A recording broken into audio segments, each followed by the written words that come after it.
In terms of the calves' nutrition here at the establishment, we have what is called a milk taxi. And we keep them confined until insemination, always in groups of 60, never more than that, between 50 and 60 heifers. With this information, we can take proactive, for example, supplementing dry cows with corn silage, along with some straw, which is always available. This is a milking parlor with 15 units, with 15 stalls, of course, where the cows enter and we strip a few streams of milk, perform pre-dipping, apply the sealant, and dry with towels. Welcome to our channel, Santa Fe Agroinstituto on YouTube. I am here in Uruguay, very close to Colonia de Sacramento, with the Agroinstituto team, and we are here at a very successful dairy farm which is doing excellent work, and I am going to show you everything. This is a farm with a compost barn, which is like a warm bed, but the video speaks for itself. So enjoy the video and let's go. Well, my name is Geronimo Minuti, a veterinarian. We are in Colonia in the San Pedro area at the Timbo establishment, where we are currently in the calf pen. The calves, once they are born, are given colostrum to as many as possible, except for those born in the early morning hours, where care requires personnel. So those born during the day are artificially given colostrum. The colostrum is measured, and whenever available, we try to give high-quality colostrum. Now, the calves in their first days of life, up until 10 or 15 days, are raised individually in small pens, which, as we can see now in the afternoon, are turned over so that the sun can dry the bedding. That's the environmental part. In terms of the calves' nutrition here at the establishment, we have what is called a milk taxi, which is used to provide either milk or milk replacer, which is prepared and starts the feeding process. At this stage, we also try to introduce water and offer concentrate feed. Some starter feed with good protein content is provided. And what we aim for is to get them familiar with the ration so that when they move on to the next stage, which is the suckling phase, they can increase their intake accordingly. Good afternoon. I am Diego Pino, the manager of the establishment of Andres Monton El Timbo. I would like to tell you a bit about the rearing of Primiparous. We keep them for 15 days from the time they are born. They are born, given colostrum, and kept in individual pens for 15 days. After 15 days, they are moved to the suckling area, where we keep them for 90 days, following a feeding plan. Then they are weaned, and the entire system is based on confinement. We do not let them graze. They are always confined. We give them corn silage mixed with soy, and we keep them confined until insemination, always in groups of 60, never more than that, between 50 and 60 Primiparous. When they reach a weight of 350 kilos or more, we inseminate them. We try to do this between 12 and 13 months, no more than that. And well, after that, they continue through the system during pregnancy, pre-calving, and the milking stage. The Primiparous are always kept alone until they have a second calf, at which point they become cows. We integrate them into the group of cows. From birth until they give birth, the Primiparous are always kept alone. Their path is within the Primiparous group. Confinement is done for several reasons, mainly for weight gain. We aim for them to gain between 800 and 900 grams per day until the day of insemination. And nowadays, we are seeing gains of 920 grams. From weaning, which is when we first weigh them, until insemination, which is the last time we weigh them, they are gaining between 900 and 920 grams per day. Another reason is that we know exactly what we are feeding them. We give them corn with a kilo of soy. They are also fed corn silage and soy. With this stabilized diet, we achieve the desired weight gain, which is 900 grams per day, as mentioned. We also provide meadow hay. Meadow hay is available to them at all times. They have rings. And well, we also do this for the care of the Primiparous, keeping them constantly monitored and closely followed. For postpartum management, ensuring they are docile, as they spend all day with us. we walk among them all day. They are docile, and when they arrive at the milking parlor, we never have issues with them getting injured before entering or anything like that. These are Primiparous that are accustomed to being with us all the time. And these are some of the reasons we aim for this system. And then one of the main reasons is to have the cattle confined to fully utilize the pastoral system with Group 2. What Group 2 does not use is reserved for making feed for the barn, because it demands almost the entire area, about 3/4 of the surface area, to produce feed for the barn. Whether it's corn silage, oat silage, or ryegrass silage, these are the three things we are doing now. One of the benefits of this system is that we have full control over their diet. We always know what they are eating, including mineral salts, everything, so that in the future they can reach the postpartum barn with high production levels. This is what we seek, for the cattle to be of excellence so that they can reach the barn and achieve the milk production levels we seek, or the production we want from the cows. Another reason we see benefits in this is that we have pens with shade at the back, we have water at the front, and the feeders are in the middle. And I think one of the benefits is animal welfare, which is something we see as one of the greatest benefits is the well-being of the Primiparous. We believe it cannot be compared to a system where the Primiparous are not confined.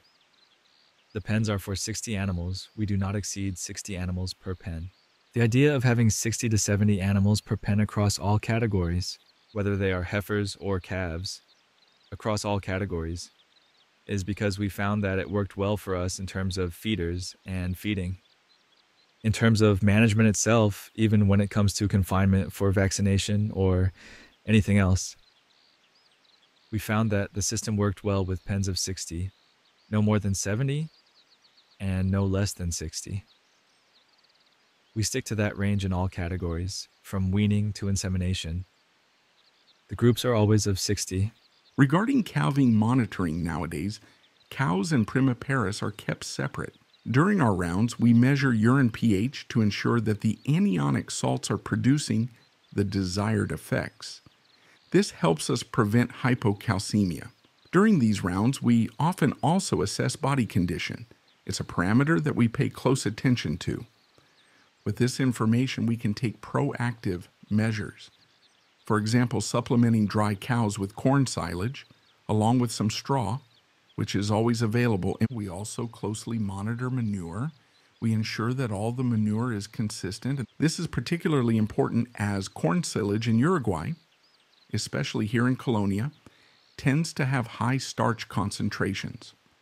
By observing the manure, we can confirm that all the cows are healthy and show no signs of acidosis or anything similar.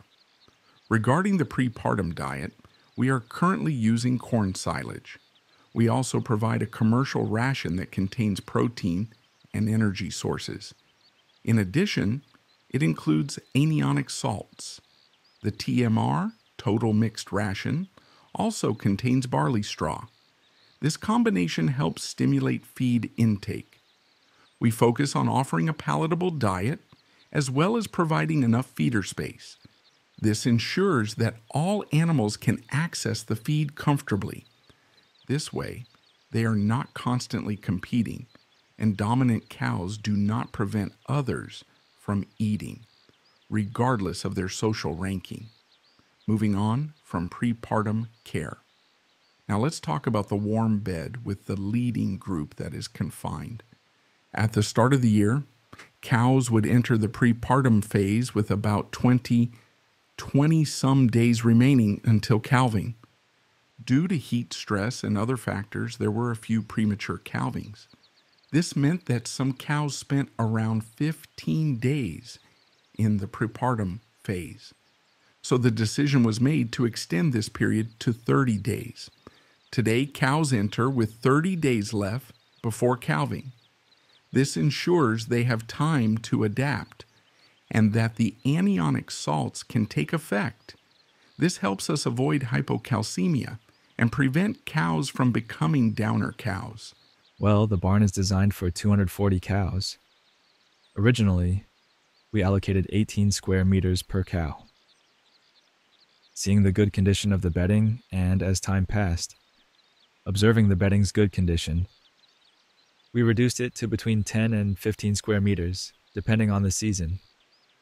Last year, we had 300 cows in the barn. This year, due to the heavy rainfall, we couldn't keep as many cows. Currently, we are at 15 square meters per cow. We have the cows and Primiparous separated. We currently have 60 Primiparous and 220 cows. We separate them because, as I mentioned earlier, we keep the calves separate from birth. We aim to keep them separate until postpartum. So this year we decided to separate the cows from the Primiparous in the barn. We've been milking 3 times a day for a year now. We milk at 3 p.m., at 11 p.m., and at 6 a.m. We start with a group of cows first. We leave the Primiparous in the barn. And when there are only a few cows left in the milking parlor, we have someone come to get the Primiparous. The Primiparous are milked second. Currently, in the barn, the average days in milk is 120 days. Approximately between 100 and 120 days, depending. Today, the average days in milk in the barn is around 100 days. The cows are high producers. Every month, we conduct milk control tests. And today, we made the decision to remove cows that produce below 30 liters, or those that are very close to their drying off date, or better said, the date to be dried off. We also remove them from the barn and move them to Group 2. We try to concentrate the best production here in the bedding area. All the Primiparous also come here. And when they produce less than 25 liters, they are moved to Group 2. We take extra care of them in the barn. The diet consists of corn silage. At the moment, we still don't have oat and ryegrass silage, so we are solely on corn silage, with a mix of slightly wetter corn and drier corn. We try to make a mix that is moist, and that looks good in the feeder. Besides that, the grains are corn. Moist corn, canola, soy, and root DGS, plus a feed supplement, of course. With this diet that I mentioned earlier, the current production we have in cows is 38.5 liters, and in Primiparous it's 32.6 liters. That was the last milk control we had. We aim to reach 40 liters in the barn, but even so, we are satisfied. After last year, which was a dry year, a difficult year, we are satisfied with the production. The bedding management, we wait for the cows to go out at this time, which is 3 p.m. when the cows head to the milking parlor. The group of cows goes to the milking parlor. The group of Primiparous is taken outside the barn so that the operator can work calmly without cows inside the bedding area and can do the management tasks. We go over it twice, 3 times, depending on the week, depending on the humidity, depending on the weather. But if the weather's like today, for example, which is sunny, we try not to use the rotavator more than 2 or 3 times a week. On the other days, it is managed with a chisel and with a vibro. We pass it over at 3 p.m. and again at 7 a.m., which is also when the group leaves the bedding area for milking. We pass it over then as well. And, well, the operator we have for this task, takes various measurements of the bedding, whether it's passing over it lengthwise, to sometimes find the balance, the crossing of the bedding. He crosses with the chisel, he crosses with the vibro, and we try to always run the rotavator straight. And well, the truth is that we are satisfied, very satisfied, because the bedding, we believe that at this time of year, we would say that it is in excellent condition. Today, we currently have no cull cows. When it's a problem in Uruguay, or in general when there is talk of mastitis, we fortunately have no cull cows. And that is a very good sign that the bedding is in excellent condition. or at least we consider it to be in excellent condition. Well, as we can see now, the bedding, as Diego mentioned, after all the management it undergoes, is dry, fluffy, and clean, which is exactly what we aim for. And as we see here, when walking on it, the shoe sinks in slightly. This is reflected in the cows when they are on the bedding. They are lying down comfortably with their front legs stretched out. Some are even sleeping, and, well, they are lying down uniformly, which means they are very comfortable in producing milk. So, during a time of year when it is difficult to maintain control over the bedding due to humidity and temperature, and it has been a rainy year, making the environment challenging, we have achieved very good results thanks to the daily management practices that Diego mentioned for maintaining the bedding. Currently, the bedding is without any substrate. The last substrate we added was exactly a year ago, which was corn husk obtained from a nearby field, and that was the last substrate we applied. Since then, we haven't added any substrate. We've just been managing it with the rotavator, chisel, and vibro, and that's all there is to it. At the moment, we have 300 milking cows, 148 cows on the bedding, 60 Primiparous, and about 80 or 82 cows in Group 2. Dusra, the peak we expect for this year is 380 cows, and we expect to reach this peak between September and October, since we have calvings throughout the year, but the peak will occur between September, October, and November, when we should have 380 cows this year. The bedding area also includes a patio, as you can see, which acts as a kind of safety valve, or recreation area as we call it. Primarily during this time in winter, they use it more, and we try to give the same care to the patio, which we refer to as the patio, as we do to the bedding. We give it the same importance, whether by passing over it with rails or tires. Whatever is needed, we try to keep it always even and clean. As I mentioned earlier, giving it the same importance as the bedding because it is a place where they spend time. And if we don't keep it well maintained and properly set up, it can also lead to more mastitis. So we also take great care of it and installed water, 2 water troughs. So they always have water available. They mostly use it as we have observed. At night, they use it a lot at night. And well, on rainy days, yes, on rainy days. If we anticipate rain for the next day, we try to close the bedding area the day before to avoid the risk of rain the next day and the cows being on the bedding. We confine the cows the day before, and the patio is not used until it is completely dry, or at least free of water in the field. Here, what we are doing is taking a sample of the feed to analyze in the laboratory, where we will obtain all the nutritional data, such as dry matter, NDF, neutral detergent fiber, ADF, acid detergent fiber, ash, protein, starch.